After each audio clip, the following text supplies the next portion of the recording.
इस बात को तो सबसे पहले कि जरूरी नहीं है कि पब्लिक अटैकिंग ही पूरी फाइटिंग में इसलिए थी और चिढ़ मुझे मनारा के डबल स्टैंडर्ड्स पे हुई टू बी वेरी। जी हाँ दोस्तों, बिग बॉस 17 के घर से आखिरकार वही हुआ जिसका डर था अभिषेक को और ईशा को। ईशा बाहर हो गई हैं इस वक्त और आपको बता दें बड़े बड़े खुलासे जो हैं उन्होंने लाइव इंटरव्यू में कर दिया है।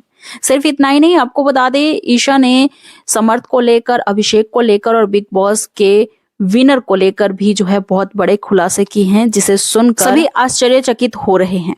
आप भी चौंक जाएंगे ईशा मालवी की इस इंटरव्यू को सुनकर। आपको बता दें ईशा जो है इस वक्त घर से बेघर हो गई हैं और होते ही सबसे पहले होटल रूम में गई और वहां पर जाकर जो है फूट फूट कर रोने लगी। वैसे आपको बता दें जब घर से बेघर हो रही थी उस वक्त अभिषेक भी फुट फुट कर रो रहे थे। बाथरूम में जाकर वो खूब रोए और उन्हें जो था वो बार बार सॉरी मांग रहे थे। उन्हें हर्ट कर रही थी ये चीज कि उन्होंने काफी सारी चीजें जो थी इस गेम को खेलने के लिए बिग बॉस के अंदर ईशा मालवी को उन्होंने बोल डाला था। लेकिन ईशा भी कम नहीं थी। हाल ही के एपिसोड में वीकेंड के वार में सलमान खान ने तो ईशा के पापा की इज्जत की धज्जियां भी उड़ा दी थी, क्योंकि सलमान खान ने क्लास लगाई थी ईशा के पापा की, और वो इसलिए क्योंकि उनकी बेटी काफी ज्यादा बदतमीज है। इतनी क्लास तो इतना तो किसी को नहीं समझाया सलमान खान ने अब तक बिग बॉस की जर्नी में जितना ईशा को समझाना पड़ा, और उसके बावजूद भी ईशा नहीं समझ पाई थी उनकी बातों को।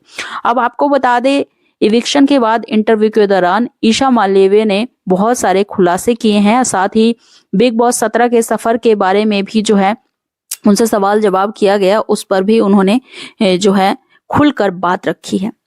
आपको बता दें अपने इविक्शन इंटरव्यू के दौरान ईशा मालवी से उनके बिग बॉस 17 के सफर के बारे में जब पूछा गया तो इस पर ईशा ने कहा, मैंने बहुत कुछ सीखा है और मैं अपनी यात्रा से खुश हूँ। मुझे खुशी है कि मैं घर के अंदर नकली नहीं बन रही थी। इतना ही नहीं, ईशा मालवी के साथ जब पोकिंग हुई थी तो उस दौरान की बात भी ईशा मालवी ने लाइव इंटरव्यू में कहा। ईशा का कहना था अभिषेक ने ही शुरुआत की थी पोकिंग, मैंने कभी कुछ नहीं उसे कहा करती थी और ना ही किया करती थी, और वह ही निशाना बनाते थे मुझे हर बात के लिए। यहाँ तक कि अभिषेक को लेकर ईशा ने इंटरव्यू में कहा कि वह मुझसे फुटेज हासिल करने के लिए बार बार मुझे पोक किया करता था।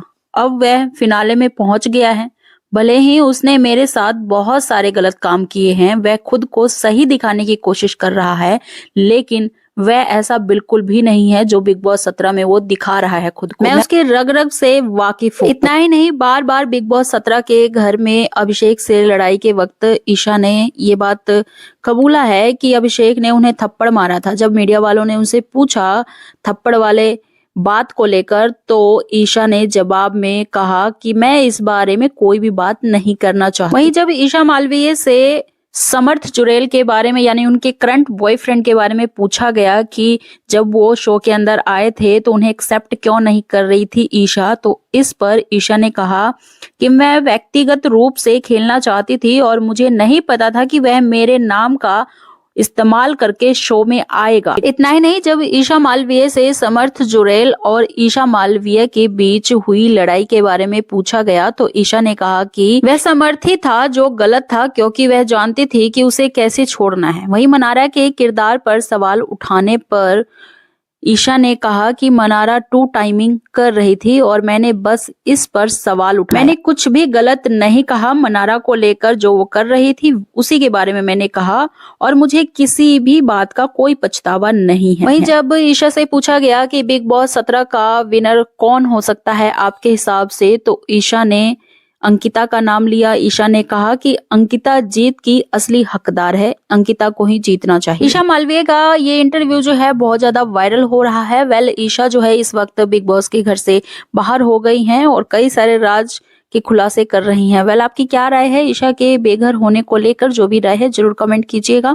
और आपको क्या लगता है कि अंकिता विनर होनी चाहिए या मुनव्वर फारूकी या अभिषेक? जो भी आपकी राय है जरूर कमेंट करके नाम मेंशन करें कमेंट सेक्शन में। और हर लेटेस्ट अपडेट के लिए चैनल को सब्सक्राइब भी जरूर कीजिएगा दोस्तों। धन्यवाद।